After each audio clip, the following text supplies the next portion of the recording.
Hi everyone, welcome back to Staying Strong for Marriages. It's a YouTube channel dedicated to helping people just go through marriage separations, divorces, things of that nature. And look, I'm just a normal guy, but I did happen to go through that same situation a few years back. And I decided just to make a channel to help people go through that, to put together some resources, because I know it can be really, really terrible. And in fact, I have a good friend that's facing that right now, a number of good friends actually. So today, what I want to do is pray. Well, so I want to share with you guys a clip that I ran across yesterday, and it really was so confirming to me because it highlighted some things that I felt like I saw a few years back where I felt like I met women that were really upset, but I didn't know why. I could only assume that it was they had had some like previous, maybe, I don't know, maybe bad boyfriend, bad father figure, maybe they had, I just didn't know what to say. It's like, what happened? Are these rape victims? Was this women, that had buyer's remorse? They were, they got involved with some, sexual situation with a past boyfriend, and I don't know, maybe got pregnant, aborted a child, maybe, felt like they got duped or tricked or had their emotions manipulated, and so, were kind of used for sex, used for their bodies. Was it, I didn't know what to say, but I felt like I'd met a number of women where it's like they were just upset, like just, if you kind of peel back the layers, it's like, A, they didn't seem like that they were, I don't know, like they had a axe to grind with men.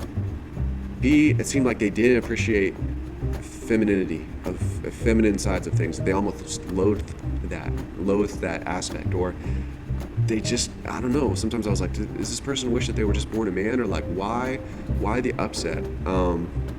Anyway, I'm going to share with you guys a clip that really got me thinking, and then we'll circle back around, and I'd like to invite you to pray with me. Masculine archetype. It's part of the masculine archetype. In fact, Jung's proclamation was that the female representation of the male, so that's the animus, is the dominance hierarchy. It's the patriarchy. So that's the unconscious archetype, which I think is extremely interesting given what's happened, say, in the women's movement, because that's what's projected onto men. And it can be projected in a very negative way. It doesn't have to be, but it can be. And so an animus-possessed woman treats a man as if he's the manifestation of the tyrannical patriarchy. He's a group. He's the group of men. Yeah, the group of bad men, actually. You watched the Jordan Peterson, Cathy Newman interview. What did you think? Ooh, my whole body contracted, and I felt so sad for womanhood. I felt disappointed, and I could see how the shadow part of womanhood was acting out. I could see how the collective rage was acting through Cathy Newman. And this is what happens, is that when that's unowned, it's projected blindly onto wherever it sticks. And it was very clear that she already had an agenda, and she already had a projection that she was just looking to stick. She was just looking to have that confirmed. So I felt, on behalf of women, I felt sad and disappointed, because we need to have intelligent conversations. And I also want to say that this isn't, even though the specific example is the Cathy Newman Jordan Peterson interview, it's not specific to Cathy Newman. I think the fact that that interview has resonated with so many people, that it's been so popular, shows that actually something archetypal was going on in that interaction. And I think as well, why it's gone viral is a lot of people watching it recognize those dynamics. They're like, I've been in conversations like that. Yeah. I've been in this conversation where nothing I say works, where nothing I say gets through. Yeah. So there's something sort of fundamental about the masculine-feminine dynamic that's going on in there. What do you think that is? I think Jordan Peterson, he's every man. Cathy Newman, she's every woman.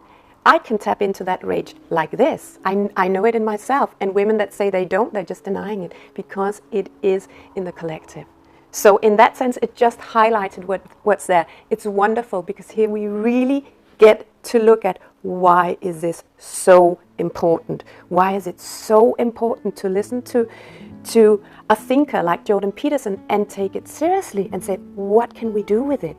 It's just so obvious that it's needed, because if this is where we are, if this is where society and culture is, if this is the ability to have an intelligent conversation, then we are in trouble. I really feel that there is this collective subconscious rage that is just boiling in women, and it's coming up in so many ways. We see in the media, and what's going on is this unowned rage that comes up in many different ways. And on one hand, it needs to come out. We need to clear it. It needs to be expressed. It needs to be acknowledged. On the other hand, it's not enough. This is only this is breaking the ice so that the next step of evolution can, consciousness can start coming through. And that's what I'm lacking in women. It's really to take responsibility for what we do as women, in our manipulation, in our seduction, in our control. And it's so easy for women to say, but that's just because we're angry and men did this in patriarchy. But it's such a lack of responsibility, and this women really need to know. I mean, that's the kind of shadow work, is the acceptance that we all have shadows, that men certainly have a shadow. There is a shadow around masculinity, but there's also a shadow around femininity. And while part of the cultural conversation now is toxic masculinity, and everyone knows what you mean by toxic masculinity, if you talk about toxic femininity, everyone still knows what you mean, but you can't have that conversation, which is, it's interesting what is allowed to be said and what is not allowed to be said at the moment. And that I think is very dangerous, that certain topics, certain conversations are off limits. And this is where we see the victim-persecutor dynamics activated, because women become the victims, and we make ourselves the victims, and we persecute men, but in that aggression, in that rage. And when we're the victims, we are in perfect control.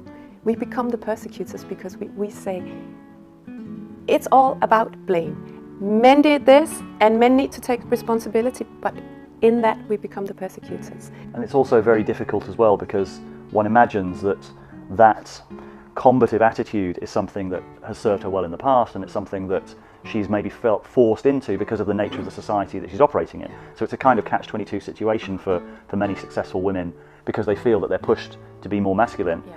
And then when they're more masculine, they get judged for being more masculine. It's very sad. And I can see that dynamics being played out, absolutely. But I think the only thing we can do is to take responsibility and say, okay, I'm doing that. Do I really want to compromise my femininity? Do I want to compromise my integrity? Do I want to compromise my gender and play that? Or is there another way that I can be powerful without being aggressive, without playing a power game, but resting in my natural power, resting in my natural dignity, resting in that deep rootedness that we both have in our genders, that when we are at peace with that and when we acknowledge it in ourselves, it's there as a natural thing. And this is the thing, I don't want to make this personal about Cathy Newman, because it's in that potential is in every woman, but it's because we are persecuting our own femininity. What's being played out, that we're doing it to ourselves because we don't trust that it's good enough to be a woman. We don't trust that we can have conversations that come from a felt, embodied perspective. We don't trust that we're connected to truth, because these masculine ways have been very strong, and women have been denying their own power. In my work over Okay, so pretty powerful clip. I was with one of my friends, we're out, so I had kind of felt like God had told me to take like a Post-it note, a stack of Post-its, and just write masterpiece, and just give it to people, man. And I would, I'd see people at coffee shops, I'd just put that right up on the window. You're a masterpiece. That's what God says about his creation. He says that,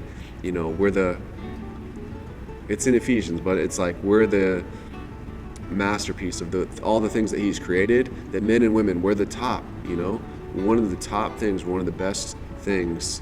And some people, they're like, is this dude hitting on me? Why is he giving me this thing? Well, they would look at it, and this one woman, man, she just lit up. And I was just, we went into Lululemon. We were talking to one of the executives. We were talking about their business model. We were talking about, everything.